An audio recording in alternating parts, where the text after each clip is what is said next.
E o que é empreendedorismo se não trabalhar, ter a coragem, né, de colocar a mão na massa? O detalhe é que o empreendedor, além de trabalhar, ele acaba multiplicando a oportunidade de emprego, o que é muito bom. Ele acaba tendo a coragem de puxar uma iniciativa para empregar mais gente. Eu comecei ainda muito jovem, fomos para Belo Horizonte. Lá eu tirei carteira de menor com 12 anos de idade. Eu não estou dizendo que hoje um menino de 12 anos deve ir trabalhar. O menino tem que ir para a escola, ter a oportunidade de viver a sua infância, mas trabalhar não faz mal, né, Kildare? Trabalhar educa. E eu, com 12 anos, fui trabalhar no Mercado Central. Eu tenho até hoje a minha carteira de menor, assinada pelo juiz de menor e pelo meu pai me autorizando a trabalhar. Com 12 anos eu já estava trabalhando. Obviamente, isso me deu muita experiência, ainda muito jovem, principalmente de responsabilidade.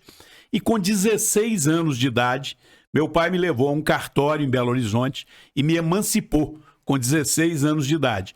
E eu abri uma pequena empresa com o meu irmão mais velho, uma empresa de confecção, né, de produção de guarda-pó, de avental, e depois passamos também a comercializar roupa de cama, banho e mesa, enxoval, de um modo geral. Isso foi a minha primeira iniciativa.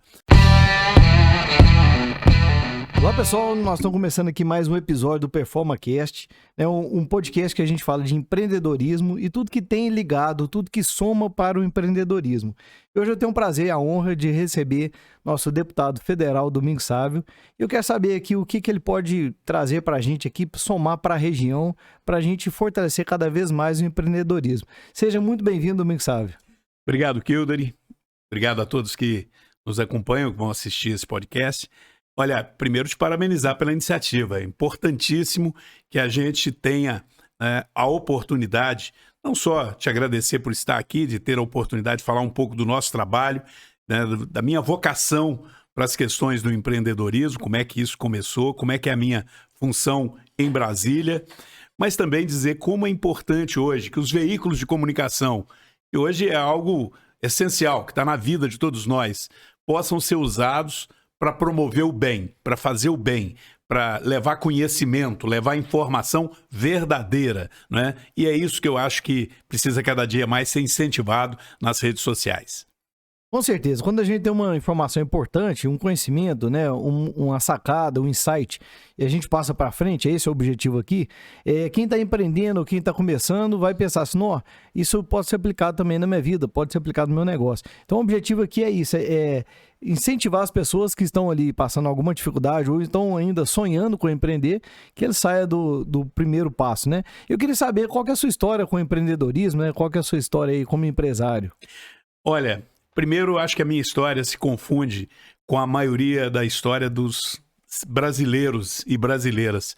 Eu sou uma pessoa que vem de uma família bem humilde, venho do interior, eu sou divinopolitano de coração, mas também sou de coração e nascido em São Tiago, uma pequena cidade. Uma família numerosa, 8 irmãos. E ali nós dependíamos da produção rural para sobreviver. Meu pai, um pequeno agricultor, a minha mãe cuidando daquela meninada toda. Então, já criança, a gente aprendeu que o trabalho é uma coisa essencial na vida de todos nós. E o que é empreendedorismo se não trabalhar, ter a coragem, né, de colocar a mão na massa? O detalhe é que o empreendedor, além de trabalhar, ele acaba multiplicando a oportunidade de emprego, o que é muito bom. Ele acaba tendo a coragem de puxar uma iniciativa para empregar mais gente. Eu comecei ainda muito jovem, trabalhando, primeiro ajudando papai, mamãe, né?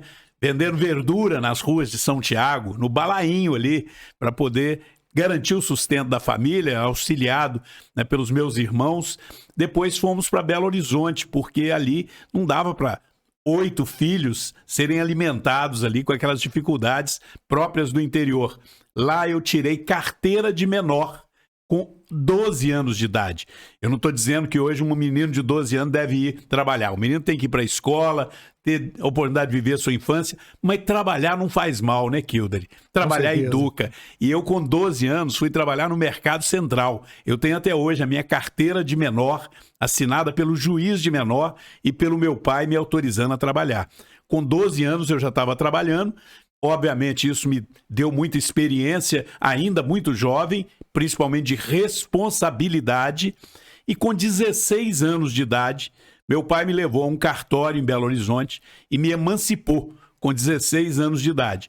E eu abri uma pequena empresa com o meu irmão mais velho, uma empresa de confecção, né, de produção de guarda-pó, de avental, né, era focada nessa parte aí de produção de material para empresas, e depois passamos também a comercializar roupa de cama, banho e mesa, enxoval, de um modo geral. Isso foi a minha primeira iniciativa. Mas depois veio a vocação para a área rural, que tinha muito a ver com a minha infância. Eu me formei médico veterinário, vim para Divinópolis. Aqui, eu vim para Divinópolis por uma razão muito especial, por uma razão de amor. E o amor, ele fica eternamente marcado na sua vida. Eu conheci a pessoa que até hoje é a pessoa com quem eu vivo. Estamos com 45 anos de casado. Nos casamos quando eu tinha 20 anos. A Xerri, filha do Zé do Capitão, né? Pessoa de uma família tradicional aqui de Divinópolis, né? Dona Nilce Mourão, professora, Zé Capitão, né? Tropeiro e produtor rural. E eu vim para cá como médico veterinário. Formei em medicina veterinária, vim para essa cidade maravilhosa que eu amo tanto, que me acolheu como um filho, né? E aqui eu tive a oportunidade de, como produtor rural e como médico veterinário, ir me destacando, fruto do trabalho. Sempre o trabalho é o que faz e que dá a possibilidade de alguém se estabelecer na vida e crescer. Quem escolhe outro caminho que não seja o trabalho, escolheu o caminho errado. E o trabalho me deu tanta alegria, assim como a minha família me dá tanta alegria. O trabalho me possibilitou ser presidente do Sindicato Rural de Divinópolis, da cooperativa, ajudei a criar o sistema Sicob aqui em Divinópolis. Hoje temos aí a Divicred e a Cred Verde, são duas cooperativas de crédito que hoje empregam muita gente em Divinópolis e que eu fui o fundador. Participei da fundação, primeiro da Cred Verde, né, e depois da Divicred, e isso me possibilitou ter um conhecimento maior da realidade de Divinópolis, o que me levou para a vida pública. Foi uma consequência ser alguém que já estava atuando como uma liderança no cooperativismo, me levou a ser vereador de Divinópolis, depois ser prefeito de Divinópolis, e depois, na sequência, passar a assumir uma responsabilidade regional, como deputado estadual e já como deputado federal há 3 mandatos. Dentro desse trabalho como deputado, eu sempre me interessei em apoiar o empreendedorismo. Tem deputado que às vezes acha, não vou me envolver muito porque eu sou mais ligado ao trabalhador. Olha, é um equívoco. O trabalhador e o patrão é um trabalhador também. O empregado e o empregador fazem parte da mesma moeda. Não existe empregado ou empregador que possa sobreviver sozinho. E eu me empenho de uma maneira muito clara para que o empreendedorismo, para quem tenha coragem de gerar um emprego, seja apoiado. Porque, olha, não é fácil você cuidar não só do seu sustento, mas ter a clareza que no final do mês você tem que depositar o salário de todos os seus colaboradores em dia. Então não é só a sua família, é uma grande família que passa a ser da sua responsabilidade. Por isso, empreendedorismo para mim é uma coisa sagrada que tem meu apoio permanente desde o período de vereador e agora de uma maneira muito clara como deputado federal. A gente pode observar isso na prática, a questão da pandemia. Diversos empresários com aquela dúvida forte na cabeça. O que eu faço com meus colaboradores porque eu não posso trabalhar? E aí, eu já escutei vários casos, inclusive aqui no podcast, daquele empresário que não sabia o que podia fazer para manter aquela equipe, porque montar uma equipe é uma coisa, você tem que ter uma arte, às vezes, para você chegar a montar aquela equipe ali tão especial. E de repente você passa por uma crise dessa e fala assim, eu abro mão de quem? E eu escutei vários casos aqui de que ele, assim, queimou, como se diz, as gorduras que ele tinha para poder manter aquela equipe e esperar a crise passar. Principalmente o pessoal do segmento aí de eventos que agora há pouco que voltou às atividades, né? Sem dúvida. Olha, e por sinal, com um apoio nosso lá na Câmara Federal, eu faço parte da frente parlamentar, né, do empreendedorismo e sei que nós não podemos descuidar de dar o apoio através de leis que não pode ser só discurso. Então, quando veio a pandemia, nós da Câmara Federal tivemos a coragem, né, de dar todo o apoio que o presidente Bolsonaro precisava para ter respostas no campo da economia, além das atitudes de buscar garantir vacina para todos os brasileiros, garantir dinheiro nas prefeituras, no governo do estado, porque foram repassados logo no primeiro ano da pandemia, em 2020, algo na casa de 100 bilhões de reais para municípios e estados reforçarem as suas estruturas na área de saúde, criar novos leitos de UTI, ampliar equipes, mas ao mesmo tempo nós aprovamos naquele período algumas ações fundamentais. Além do Auxílio Brasil, que num primeiro momento se falava num valor e nós ampliamos esse valor significativamente, porque como que alguém vai ficar literalmente em casa? Imagine, por exemplo, o cara que vende a pipoca na porta da igreja ou do cinema, aquele que vende o picolé num dia de sol, aquele que vende na feira, né? E vai por aí afora, aquele indivíduo informal, como é que ele iria sobreviver há meses e meses trancafiado dentro de casa sem ter o que comer? Então, nós tivemos que tomar uma iniciativa, aprovamos o chamado orçamento de guerra, ou seja, naquela hora era salvar os brasileiros. A guerra contra o vírus da Covid, a guerra contra a pandemia, salvando brasileiros. E como é que você salva brasileiros nesse momento? Investindo na saúde, né? E dando condição dele sobreviver. Mas não era só o brasileiro que estava ali naquela situação de desemprego. E o empreendedor? E a empresa que parou de faturar? Então nós também tomamos a iniciativa e votamos projetos na Câmara Federal que auxiliou as empresas a pagar o salário dos funcionários. Você se lembra disso? Nós votamos um projeto que possibilitava que a empresa não demitisse e que parte do salário pudesse ser complementado pelo governo. Além disso, linhas de financiamento especiais. E até hoje nós estamos votando matérias para auxiliar aqueles que sofreram mais. Por exemplo, a micro e pequena empresa e o micro e pequeno empreendedor, o MEI. Aquela empresa pequenininha, que é a família. É o pai, o filho, mais um colaborador.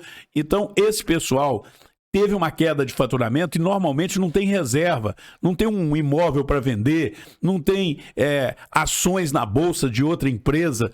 Enfim, ou ele tem um socorro do Estado ou ele fecharia. E neste caso, essas microempresas atrasaram com impostos, muitas delas.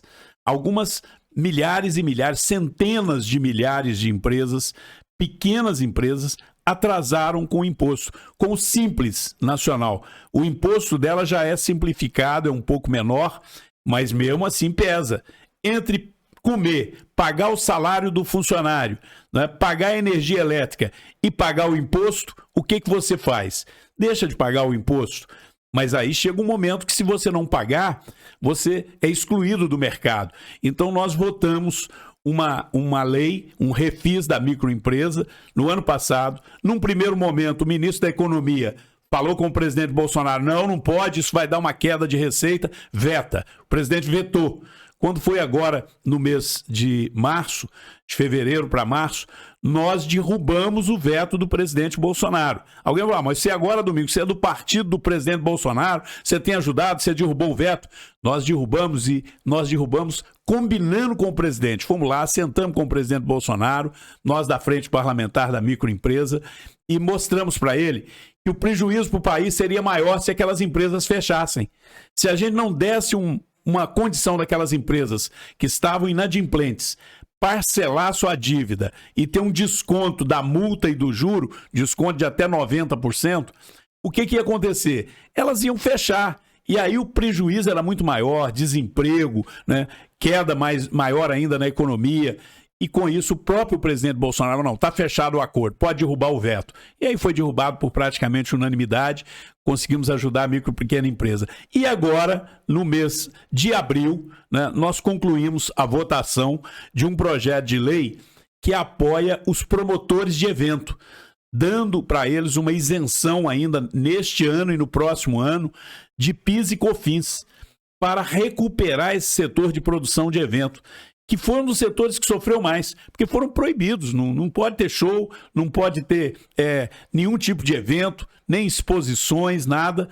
Com isso, muita gente que vivia disso, né? Não é só o músico, o compositor, esse às vezes, alguns que são famosos têm suas reservas. Os mais humildes, né? Os músicos, aqueles que são contratados para compor as bandas, aquele que monta a estrutura de som, aquela pequena empresa que aluga o palanque, né? Aluga o palco, aluga a iluminação, o stand, a barraca.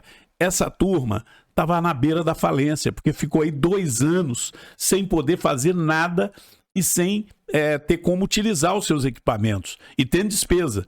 Então nós conseguimos votar agora um projeto de lei para apoiar. Então isso são ações para apoiar o empreendedorismo que a gente todo dia preocupa em fazer lá na Câmara Federal.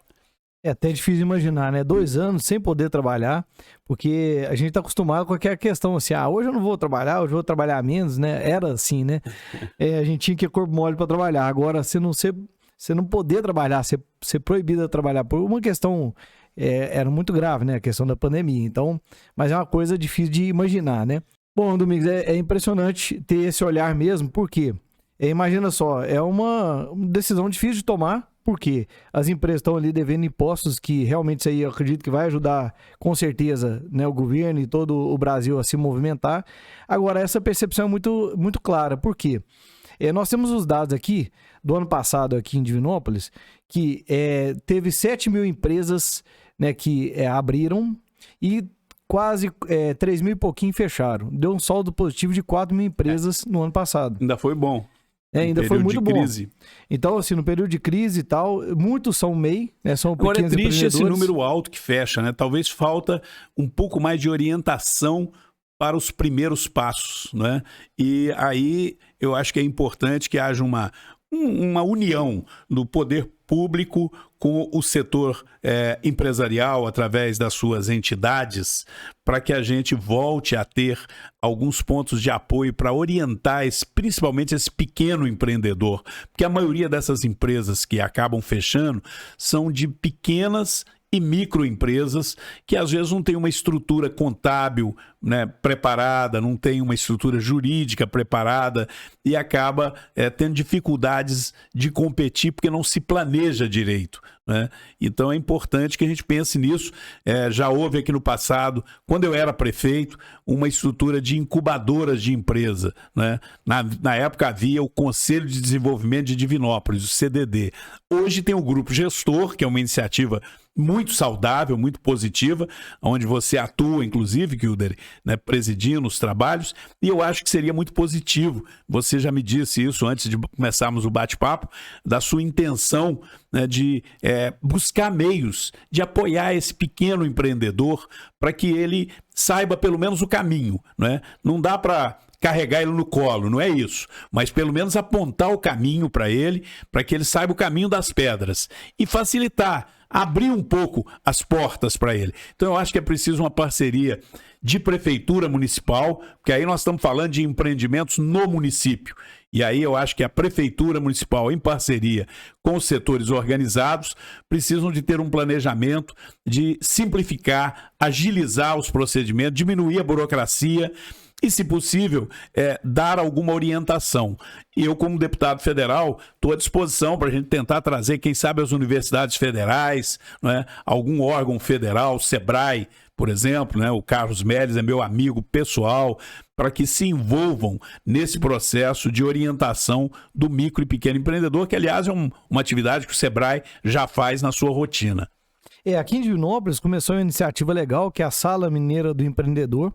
Então, aí o SEBRAE apoiando a prefeitura. Então, esses primeiros passos, né? O MEI tem que declarar, como abrir o MEI, essas informações já estão disponíveis lá e é bem interessante. Uma coisa que eu vi muito interessante é essa incubadora funcionando lá em Santa Rita. Lá tem 3 incubadoras, uma municipal, duas funcionam dentro das universidades, e aí ele estende a esse processo, né? Ou seja, a partir dali ele vai ter um apoio do que ele tem que fazer para poder se regularizar, né? O que ele tem que fazer ali para ver se realmente aquele produto dele ali tem uma solução, resolve um problema, porque muitas pessoas começam um negócio, ele tem uma visão empreendedora, ele tem uma paixão por empreender, mas ele às vezes pega o produto errado para a cidade errada, às vezes ele erra nesses princípios básicos, né? Olha, e além disso, tem o grande problema ainda da burocracia, da estrutura pública, ao invés de apoiar, dificultar. E eu tenho me empenhado para tentar mudar esse conceito, até porque, como eu contei aqui no início do bate-papo, a minha origem, né, vindo do interiorzão, trabalhando para ajudar a família a se sustentar e montando uma microempresa com 16 anos de idade. Então eu sei também das dificuldades que se enfrenta para poder começar um negócio. E eu estou trabalhando num projeto de lei na Câmara Federal que eu acredito, Kildare, que ele vai criar um mundo de oportunidades para pequenos empreendedores, além de resolver um grave problema, uma grave injustiça que é feita hoje com o pequeno produtor de alimentos, especialmente o produtor de queijos, né? O queijo chamado queijo artesanal. Aliás, fazer um registro. Esta semana, na semana seguinte agora à Semana Santa, né? No mês de abril, nós tivemos uma apreensão de 5.000 quilos de queijo, queijo da melhor qualidade. Basta até lembrar de onde que esse queijo foi feito. Queijo feito em São Roque de Minas, na Serra da Canastra. O queijo da Canastra é considerado um dos melhores queijos do Brasil, ganhando premiação na Europa. Várias premiações na França, como um dos melhores queijos do mundo. Esse queijo saiu da Serra da Canastra em caminhões isotérmicos, caminhão baú, né, com sistema de frio, para São Paulo, mas de pequenos produtores. Então esse queijo não tinha nem o selo do IMA, Instituto Mineiro Agropecuário, nem o selo da Inspeção Federal. Era um queijo que não tinha um rótulo dizendo, ele está inspecionado, ele está autorizado a ser transportado para outro município. Esse queijo acabou sendo apreendido e esse queijo foi julgado no aterro sanitário. Olha, é até doloroso ver as imagens. Um produto de excelente qualidade, produto novinho, produto feito há poucos dias. O queijo da Canastra, normalmente ele é vendido meia cura, né? Ele ainda não é um queijo curado, mas não é o frescal também. E este queijo foi apreendido e julgado no aterro sanitário como lixo. 5 toneladas de alimento da melhor qualidade e milhares de reais de pequeno produtor que com aquilo ali levou um golpe terrível, porque é um pequeno produtor que ali está a sobrevivência dele e da família dele. Por que que isso foi feito? Porque ele não consegue ter, né, o selo da Inspeção Federal, nem do IMA, que permite vender em qualquer parte do território nacional. Mas e o selo da inspeção municipal? Se ele tivesse o selo da inspeção municipal, ele poderia vender no município só no limite do município. E é isso que eu estou procurando mudar com a lei que já consegui aprovar na Câmara e agora nós vamos lutar para aprovar rapidamente no Senado. É um projeto de lei que ganha o nome de autocontrole, mas que ele vem regulamentando melhor, desburocratizando os serviços de inspeção de produtos de origem animal e vegetal. E fortalece o serviço de inspeção municipal. Fortalece da seguinte forma: uma vez criado no município ou um consórcio de 5, 6 municípios, porque aí fica mais econômico, eles se unem, contratam o veterinário, contratam o agrônomo, monta o serviço de inspeção municipal e aquele serviço de inspeção municipal, pela minha lei, vai estar autorizado a reconhecer a qualidade daquele produto. Claro, o produto tem que atender normas de higiene e de saúde pública, mas não vai exigir a burocracia que vai exigir de uma JBS, de um grande laticínio, né, que fabrica milhares de toneladas por dia. A burocracia continua existindo, mas para esse pequeno produtor, ela vai cuidar apenas de verificar o seguinte: os animais foram feitos exames por um médico veterinário, o leite, por exemplo, no caso do queijo, o leite é um leite saudável? É. As instalações são higiênicas, limpas, adequadas, de acordo com o padrão que é exigido? São. A embalagem diz a data da fabricação, a validade e a conservação está adequada? Tá. Pois bem, de uma maneira simplificada, mas sem descuidar da saúde e da higiene, você garante que este produto possa ser vendido no Brasil inteiro. E com isso, esse pequeno produtor vai poder ter mais tranquilidade. E isso vai valer para o queijo, vai valer para um embutido, para uma linguiça defumada, para um pequeno abatedouro de ave, para uma produção de suco, de polpa de fruta, para um doce caseiro, né, que feito com higiene e com qualidade, poderá ser vendido numa rede de supermercado, poderá ser vendido em qualquer parte do país. Imagina quantas empresas poderão nascer disso. E ao invés de vender esse queijo também no atacado, colocando dentro de um baú, né, para ir para São Paulo, ele poderá vender nas redes de supermercado, com a sua marca, um produto de qualidade, né, que é o chamado produto artesanal, que normalmente, inclusive, tem desperta um interesse maior do consumidor. Opa, eu quero esse queijo aqui, que esse é o verdadeiro queijo de Minas, lá da Serra da Canastra. Agora, para isso vai ser necessário a lei que eu estou cuidando de fazer e o apoio aqui no município para que o Serviço de Inspeção Municipal esteja organizado, uma orientação para esse pequeno produtor. Só, em vez de você fazer o seu queijo aqui no próprio barracão onde você tira o leite, você vai ter que fazer uma pequena construção, azulejar, né? Fazer com higiene, um investimento relativamente pequeno, mas você vai garantir os cuidados com a saúde dos animais e com a manipulação do alimento, com a embalagem, com a higiene, e vai entregar um produto de qualidade, sem muita burocracia, para ganhar dinheiro e oferecer qualidade para o consumidor. É isso que nós queremos, é só isso que precisa fazer, não é? E nós vamos fazer. Agora, a lei fica pronta, eu não tenho dúvida que a gente vai conseguir aprovar no Senado dentro de uns 3 meses. Uma incubadora aqui em Divinópolis e na região poderá estimular vários empreendedores a ter a sua produção de defumados. Eu fiquei sabendo, por exemplo, que estão fechando abatedouros de aves aqui em Divinópolis, pequenos abatedouros, que abate o frango caipira, processa aquele frango caipira para vender na feira, para vender em alguns lugares. Ora, o que nós precisamos não é sair por aí fechando tudo, é orientar, é dar apoio, é fazer com que eles saibam fazer com higiene, com qualidade, para que nós tenhamos, inclusive, mais concorrência, gerar mais emprego. É bom para quem está produzindo e é bom para o consumidor, né? Sair fechando os estabelecimentos pura e simplesmente não vai melhorar a qualidade em nada. Eu acho que precisa orientar. Aqui em Divinópolis, a região de Divinópolis é forte nessa agricultura familiar. Então esse projeto de lei vai com certeza ajudar com que... Porque todos os grandes empresários, não vou falar que todos, mas a maioria começou pequeno. Então, para você começar pequeno e passar ali essa barreira aí da sua profissionalização, de ficar grande, crescer, diz que crescer dói, né? Uhum. Então, essa iniciativa vai ajudar ele a criar ali a sua estrutura para ir para os próximos passos. Agora, uma dúvida aqui, as cooperativas, elas fazem esse papel que você está dizendo? Sim, as cooperativas, eu fui presidente de cooperativa e ajudei a criar as cooperativas de crédito, né? Elas fazem esse papel, mas aí é numa escala bem maior, né? Onde elas buscam e recebem o leite de centenas, às vezes de mais de 1.000 cooperados e industrializam numa escala industrial. Normalmente as cooperativas já têm seu registro até na inspeção federal. Agora, o que nós estamos falando é que hoje, muitas das vezes, mesmo para vender para uma cooperativa, um produtor de leite, por exemplo, ele vai vender 1 litro de leite para uma cooperativa e muitas das vezes não recebe nem R$2 por aquele litro de leite. Recebe lá R$1 e alguma coisa por 1 litro de leite. Bem menos do que um copo de água mineral, né? É um absurdo o tanto que esse produtor é sacrificado.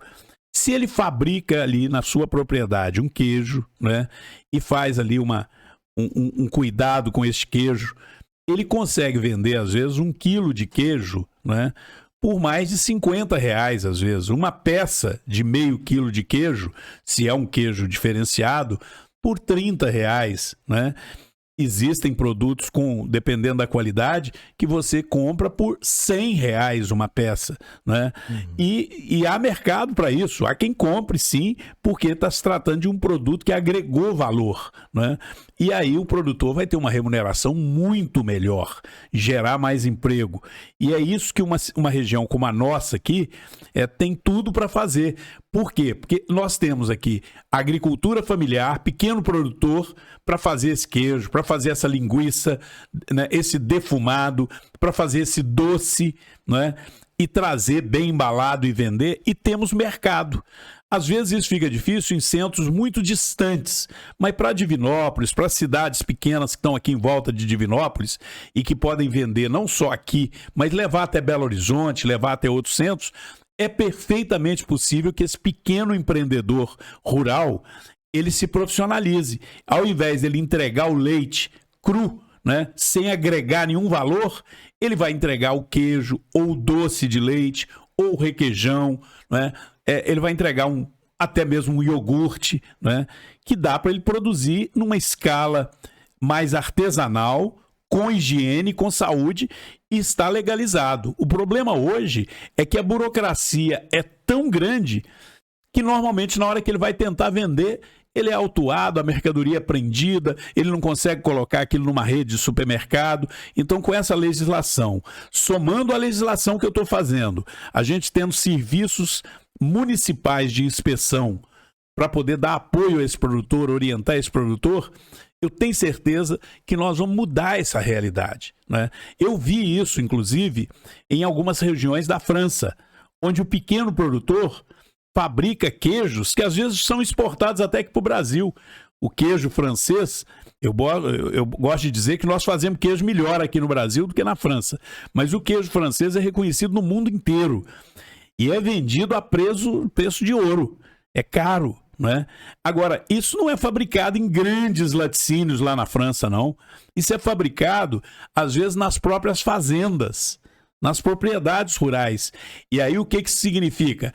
O padrão de vida desse produtor rural na França é elevadíssimo, porque ele agrega valor.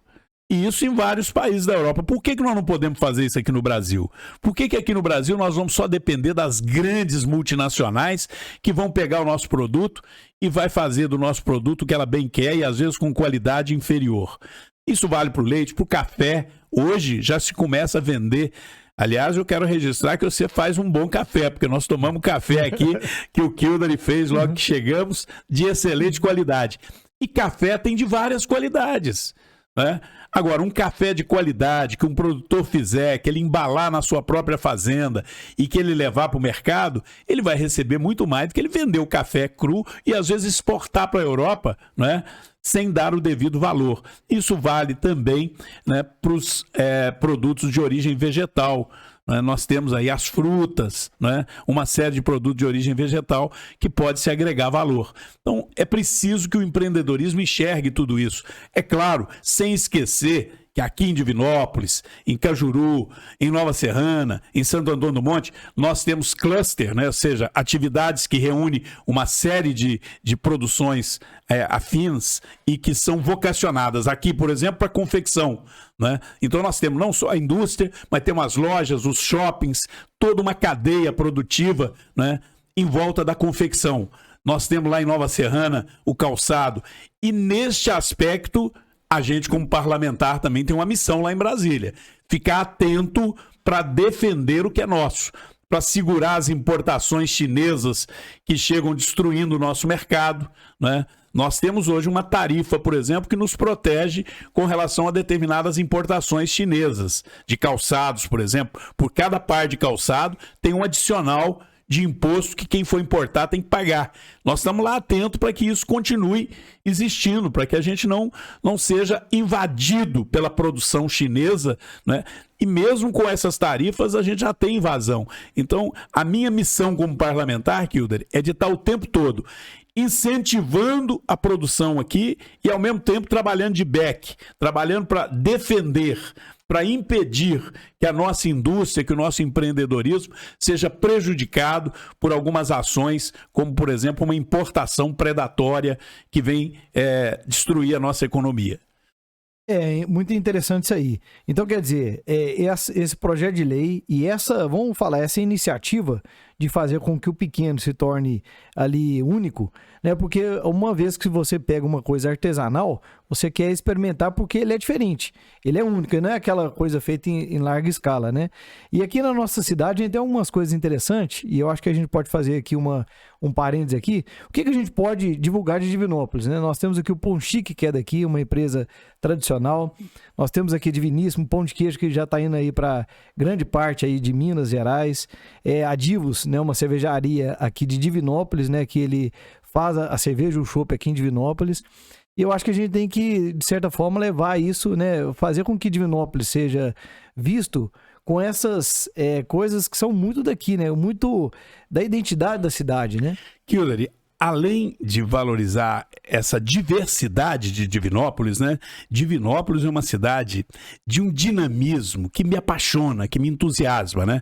Eu contei aqui que a minha razão de vir para Divinópolis foi o amor, né? E é natural que isso tenha me contagiado de tal forma que para mim Divinópolis é uma paixão eterna.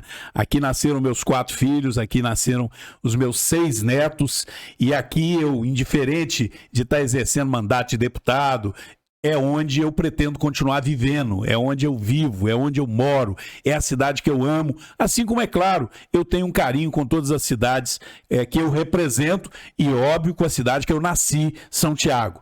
Mas eu moro aqui. E por que eu estou frisando isso? Porque me incomoda, né, a gente ver algumas pessoas que dizem gostar de Divinópolis, mas que insistem em falar mal de Divinópolis. Insistem em fazer comparações pejorativas com relação a Divinópolis. É claro que as cidades vizinhas de Divinópolis estão desenvolvendo e nós queremos que elas desenvolvam, sim. Nós não queremos ficar cercado de atraso, nós queremos desenvolvimento regional. Eu estou lá sempre apoiando o prefeito de Carmo do Cajuru, Edson Vilela, meu grande parceiro. Estou aqui apoiando o Belinho em São Sebastião do Oeste, hoje um grande polo de avicultura. Tenho apoiado os prefeitos de todas as cidades vizinhas em torno de Divinópolis. Mas eu vivo em Divinópolis, moro em Divinópolis e trabalho muito por Divinópolis.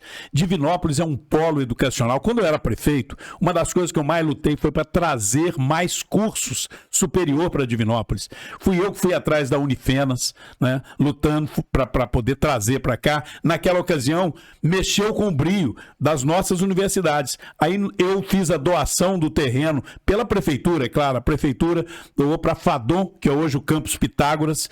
Doamos para o Inesp, que hoje é o ENG, doamos o terreno para ampliar, construir vários cursos. Doamos para a FACED, que depois devolveu para o município onde é a sede, mas aquilo estimulou a FACED a crescer. Resumindo, tinha 5 ou 6 cursos superiores em Divinópolis no final da década do século passado, quando eu fui prefeito, década de 90, né? Parece que tem muito tempo quando fala século passado, 20 anos, né? Tinha 6, 7 cursos superiores no máximo.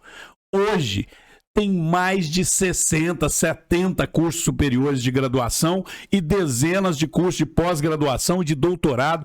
Hoje, Divinópolis é um dos maiores polos universitários de Minas Gerais.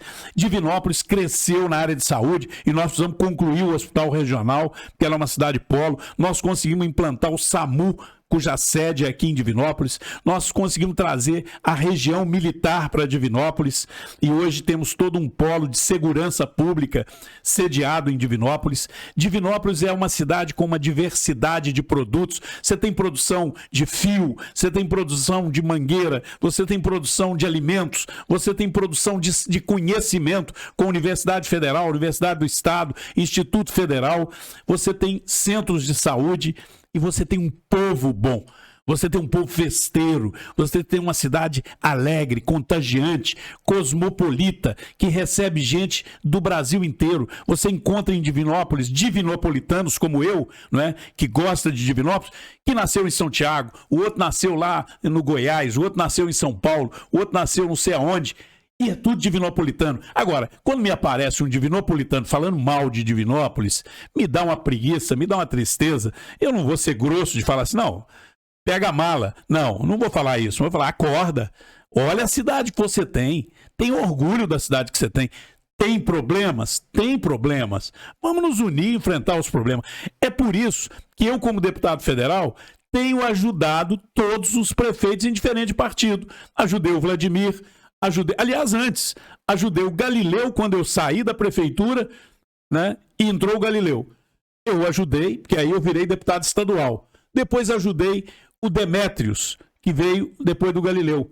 Ajudei o Demétrios com várias obras, o viaduto ali da Castro Alves, eu que arrumei o dinheiro, arrumei recursos para várias obras naquele período, né? Que era o Demétrios o prefeito. Depois ajudei o Vladimir.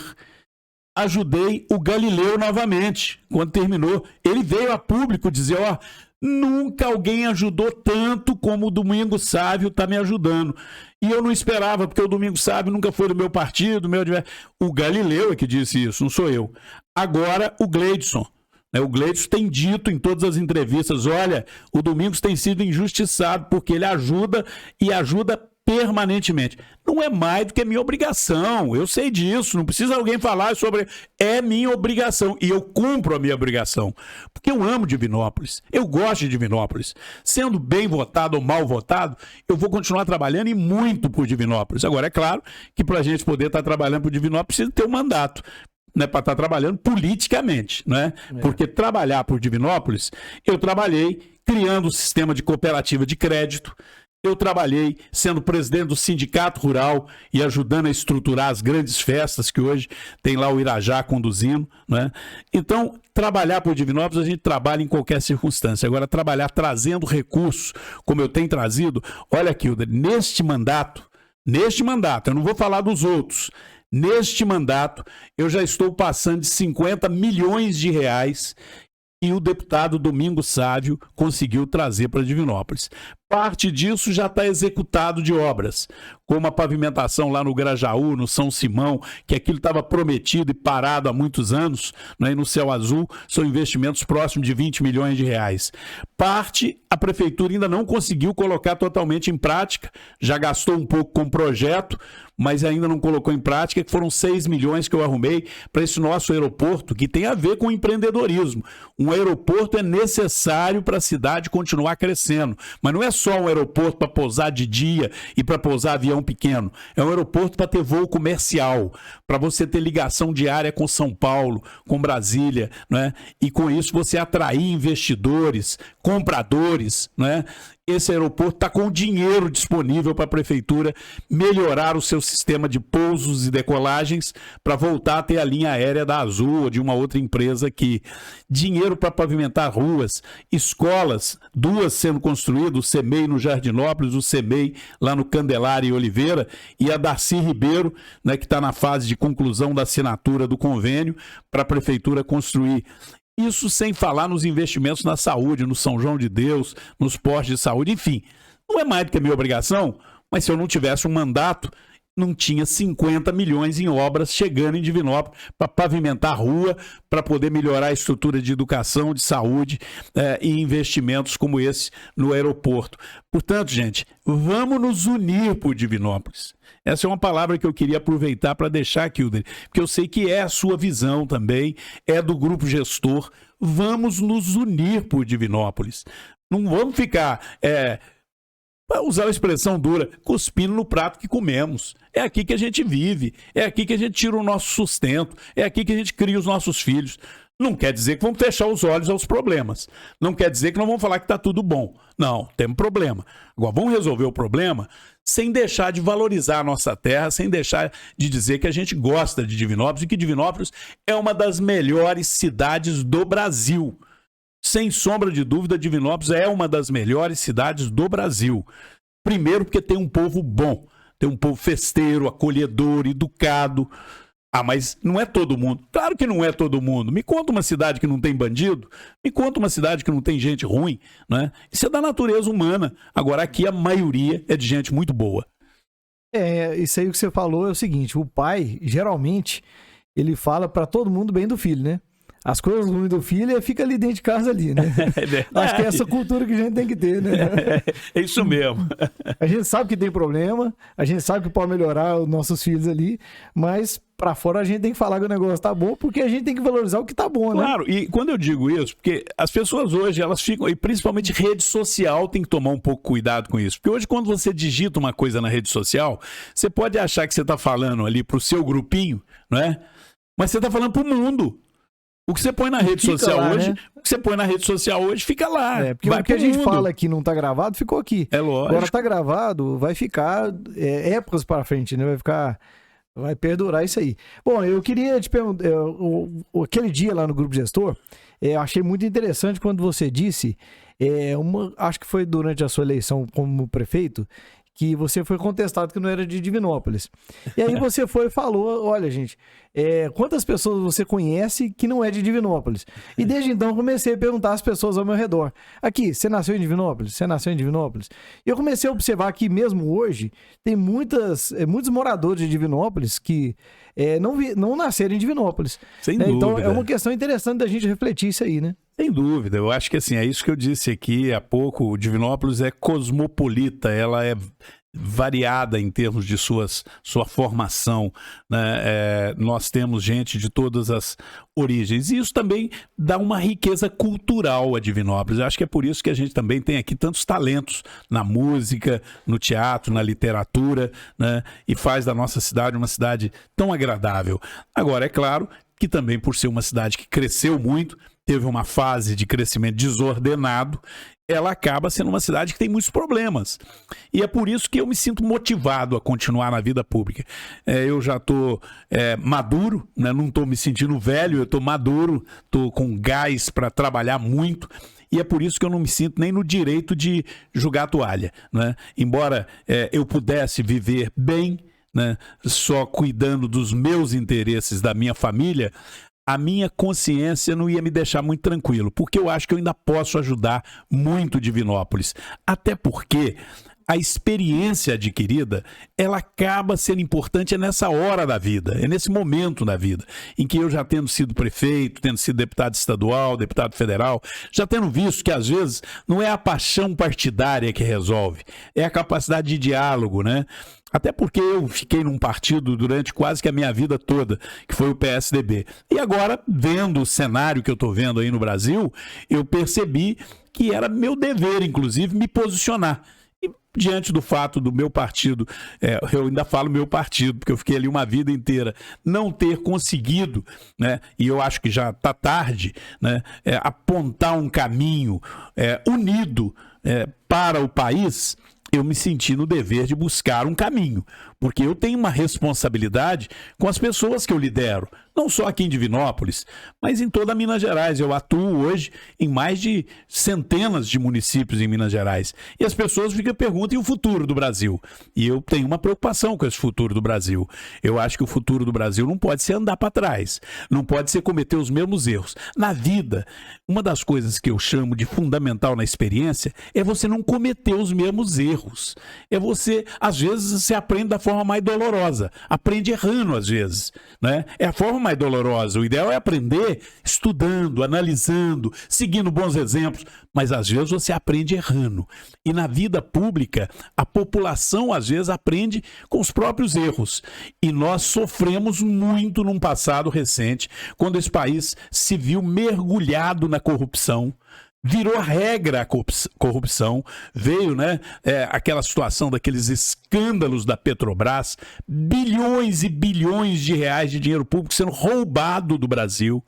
Veio o povo brasileiro para as ruas, não foi só o Congresso que fez o impeachment da Dilma. Foi o povo brasileiro que disse, chega, nós estamos já indignados com isso que estão fazendo conosco, né? A gente sofrendo dificuldades as mais diversas e as pessoas roubando dinheiro público. Eu era líder da oposição na Câmara Federal quando nós trabalhamos por aquele impeachment ao lado do povo brasileiro. Agora eu vou querer andar para trás, eu vou querer dizer que aquilo estava tudo certo, que o impeachment que foi errado, né? Que não havia roubo, que todo mundo bonzinho, que o Lula não cometeu nenhuma ilegalidade. Não posso fazer isso com a minha consciência, não posso fazer isso com a história do meu país. Eu não posso aceitar que a gente vá andar para trás. Eu acho que o Brasil tem obrigação de seguir em frente, é claro, procurando melhorar.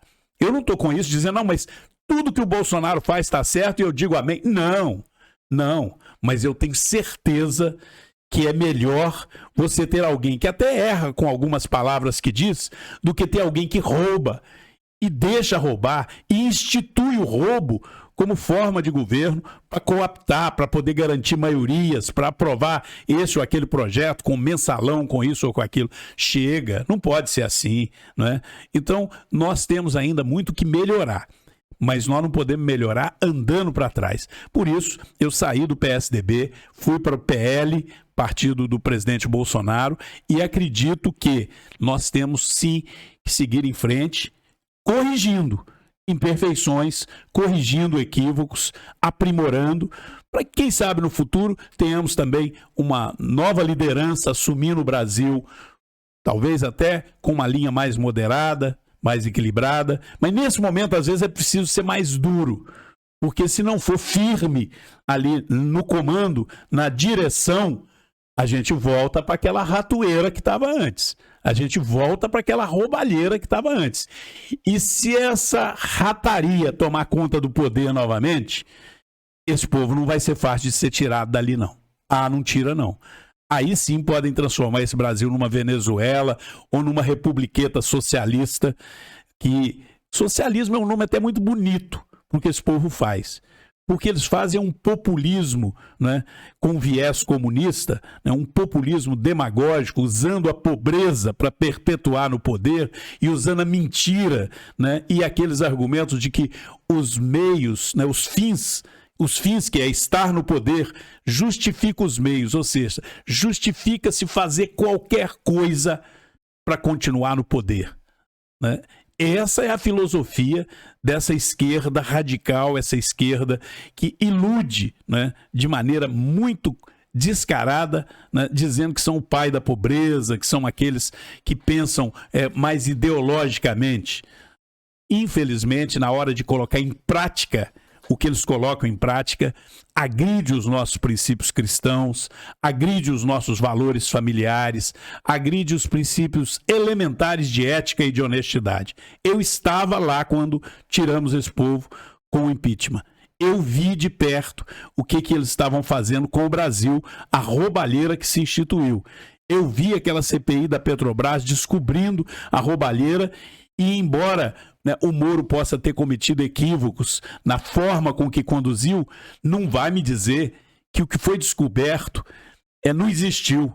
Ora, pessoas para poder evitar a prisão de longo prazo, assumiu a culpa, confessou a culpa e devolveu bilhões de reais. Não é devolver um troquinho, não. Devolveu alguns bilhões de reais que foram para os cofres públicos, dizendo: nós roubamos, nós demos propina para o PT, demos propina para A, B, C, D, e essa propina possibilitou que a gente roubasse o dinheiro do Brasil, que eu estou devolvendo. Agora eu vou dizer que isso não aconteceu? Ora, não dá para aceitar isso, por isso eu te digo, para concluir esse raciocínio, que lutar pelo empreendedorismo é importante, lutar pela saúde é importante, lutar pela educação é importante, mas é importante lutar para que o Brasil não retroceda, para que a democracia continue sendo preservada. Alguns até ficam assombrados: ah, mas com o Bolsonaro a democracia está em risco. No que depender de mim, não.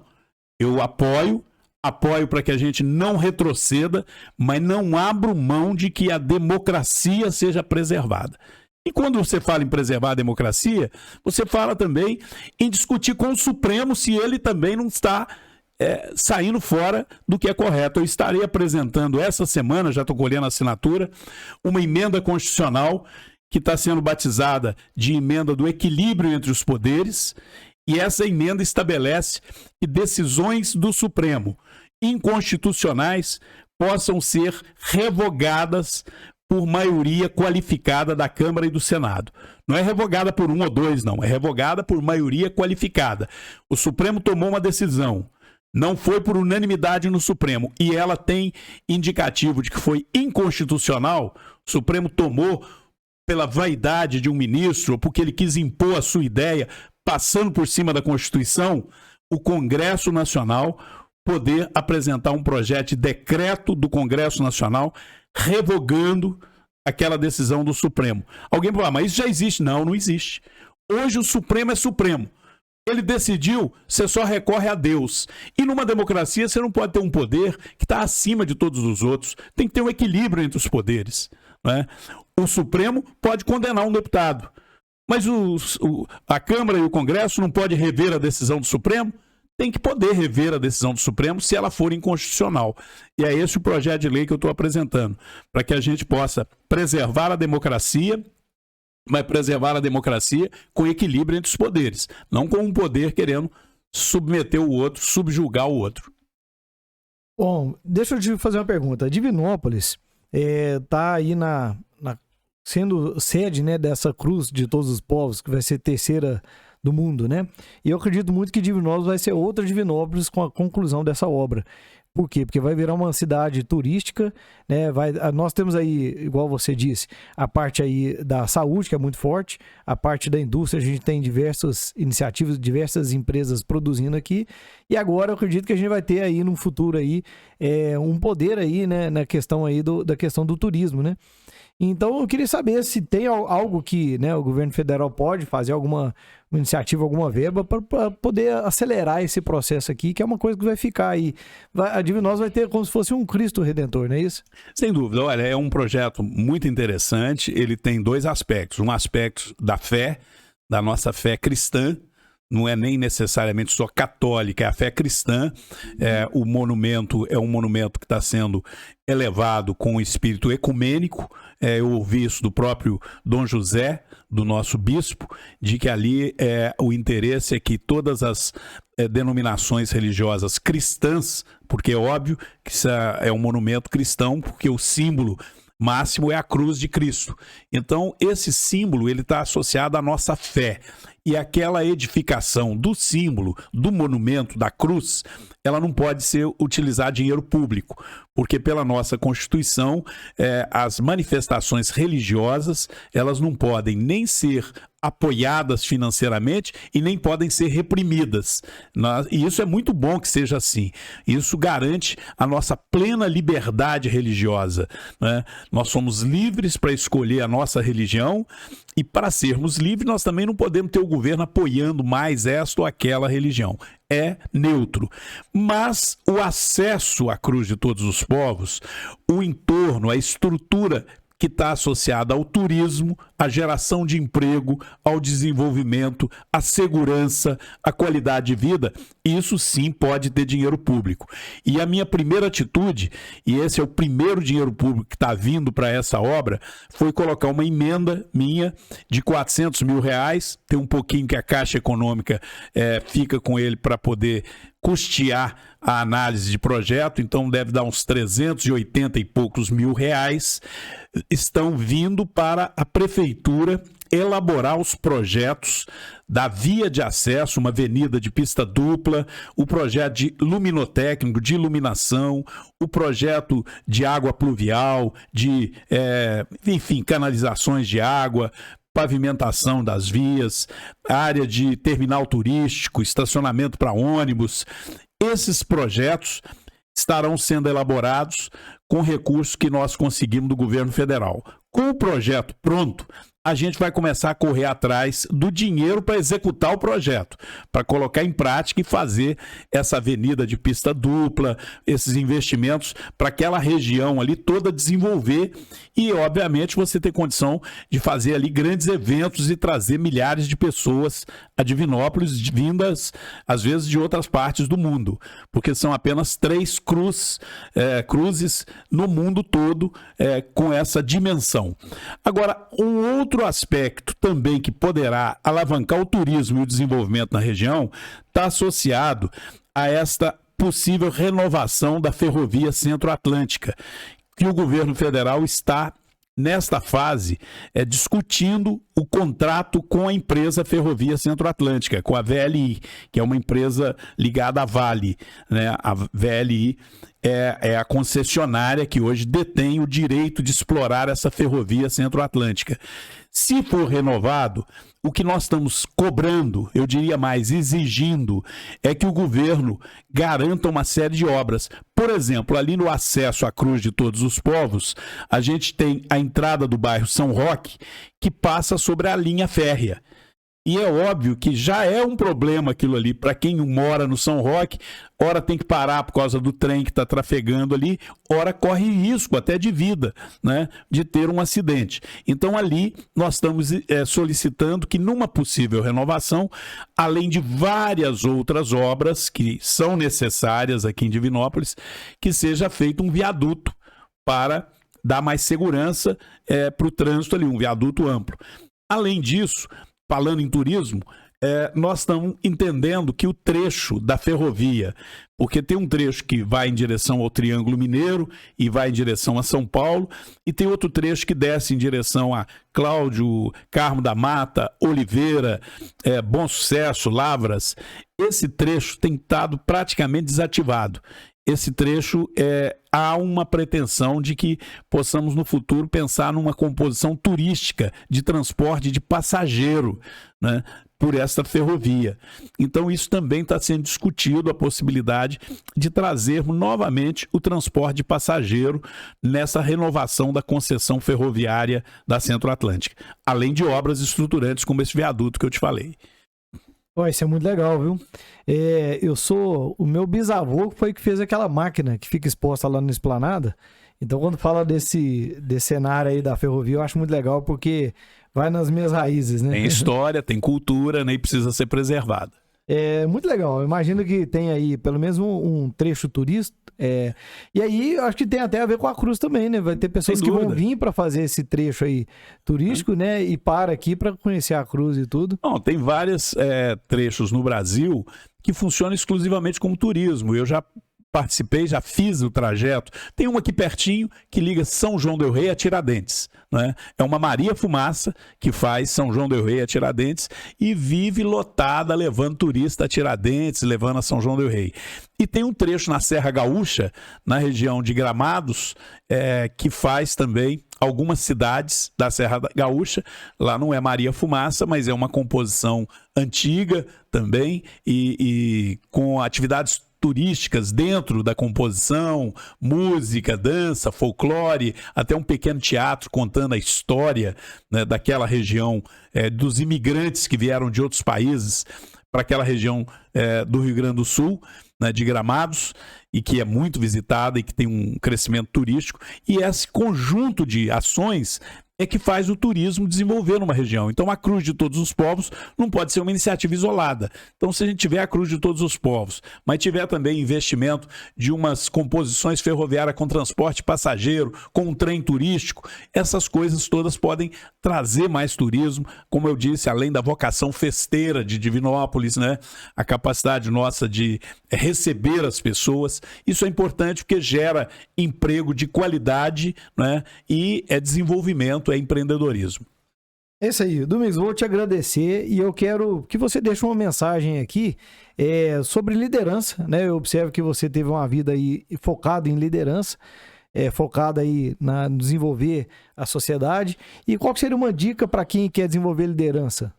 Olha, eu acho que é preciso que a gente reconheça que a liderança ela é necessária e ela é boa não só para desenvolver a vocação do líder, mas a sociedade precisa de líderes. Tem aqueles que, por natureza, esperam alguém bradar, levantar a sua voz em defesa de uma causa, né? Nós acabamos de viver aí a comemoração do Dia de Tiradentes, um símbolo da liderança pela liberdade do povo brasileiro, né? Um mineiro, né? E que deixou como exemplo para nós que às vezes tem aqueles que são capazes de sacrificar a própria vida em defesa de um sonho, de uma causa, e que com o tempo se materializou.